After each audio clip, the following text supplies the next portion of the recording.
உறவுகள் அனைவருக்கும் சந்தோஷமான வணக்கம். மற்றும் ஒரு காணொளியில் உங்கள் அனைவரையுமே சந்திக்கிறோம். வரலாற்று படைப்புகளினுடைய தலைவன், நாவல்களின் அரசன், வஞ்ச புகழ்ச்சியற்ற மாமன்னன், சரித்திரம் பேசும் சாகா வரம் படைத்த படைப்புகளை நமக்காக தந்த சத்தியவான் கல்கி கிருஷ்ணமூர்த்தி அவர். எத்தனையோ எழுத்தாளர்களை தமிழ் இலக்கியம் கண்டிருக்கிறது. ஆனால் சரித்திர படைப்புகளினுடைய சக்கரவர்த்தி என்ற பெருமை இன்றளவும் கூட கல்கிக்கு மட்டும் எப்படி கிடைத்திருக்கிறது? அந்த சிம்மாசனம் அவருக்கு எப்படி கிடைத்தது என்று பல கேள்விகள் நமக்குள் இருக்கலாம். அதை நினைவுபடுத்தும் வகையிலும் அவருடைய படைப்புகளை மீண்டும் ஞாபகமூட்டும் வகையிலும் இந்த காணொளி உங்களுக்காக அமைய போகிறது.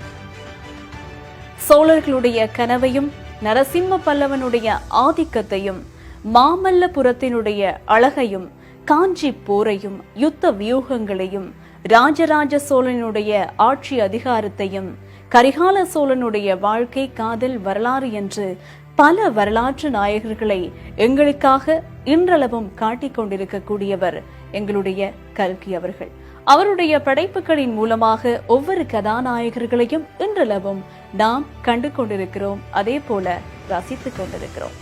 கல்கி கிருஷ்ணமூர்த்தி அவர்கள் 1899ஆம் ஆண்டு தமிழகத்திலே தஞ்சை மாவட்டத்தின் தமிழ்நாடுதுறைக்கு பக்கத்தில் இருக்கக்கூடிய புத்தமங்கலத்தில் பிறக்கிறார்.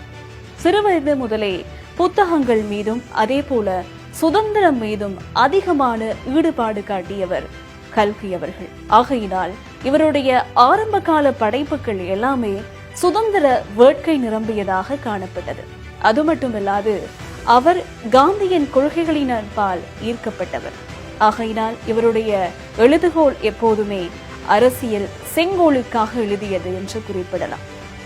அதற்கு பிறகு நவசக்தி இதழில் மொழிபெயர்ப்பாளராக இவர் பணியாற்றுகிறார்.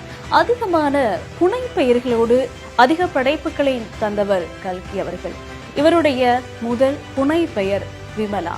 இந்த புனை பெயரோடு ஏட்டிக்கு போட்டி எனும் படைப்பை படைக்கிறார். இதுவே இவருடைய முதல் படைப்பு.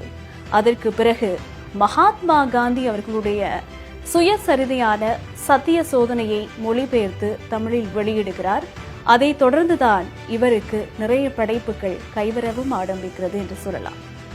சுதந்திர வேட்கை நிரம்பிய அதிகமான படைப்புகளை தந்தமையால் இது பிரித்தானியர்களுக்கு பெரும் தலையீடியாக அமைந்து விடுகிறது.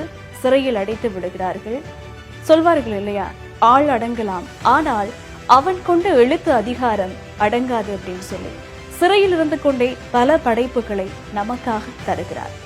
பொதுவாகவே வரலாறுகள், இதிகாசங்கள் என்பவற்றினுடைய நாயகர்களை எங்களுக்காக தந்தவர் கல்கி. அதில் 3 படைப்புகள் மிக சிறப்பானவை. சிவகாமியின் சபதம், அதே போல பார்த்திபன் கனவு, பிறகு பொன்னியின் செல்வன். பொன்னியின் செல்வன் கல்கி இதழில் வெளியாக ஆரம்பிக்கிறது. வெளியாகி சில நாட்களிலேயே ரசிகர்கள் பால் அதிகமாக ஈர்க்கப்படுகிறது இந்த நாவல் இன்றும் கூடவே.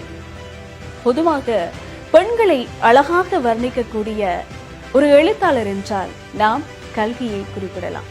சிவகாமியாக இருக்கட்டும், குந்தவையாக இருக்கட்டும், நந்தினியாக இருக்கட்டும், அவ்வளவு அழகாக பெண்களை உவமைகளாக வர்ணித்திருப்பார் கல்கி அவர்கள். ஒற்றை ரோஜா, ஒரு கள்வனின் காதலி என்று பல படைப்புகளை நமக்காக தந்திருக்கக்கூடிய மாபெரும் எழுத்தாளர் கல்கி அவர்கள். 1954ஆம் ஆண்டு டிசம்பர் மாதம் 5ஆம் திகதி நம்மை பிரிகிறார். நிறைய படைப்புகள், அதே போல ரசிகர்களை கொண்ட கல்கியை அவர் மறைந்தாலும் கூட யாருமே மறக்கவில்லை. நம்மோடு வாழ்கிறார் அவரின் படைப்புகள் மூலமாக. அதை நினைவுபடுத்தும் வகையில் இந்த காணொளியை உங்களுக்காக நாம் தந்திருக்கிறோம். நன்றி.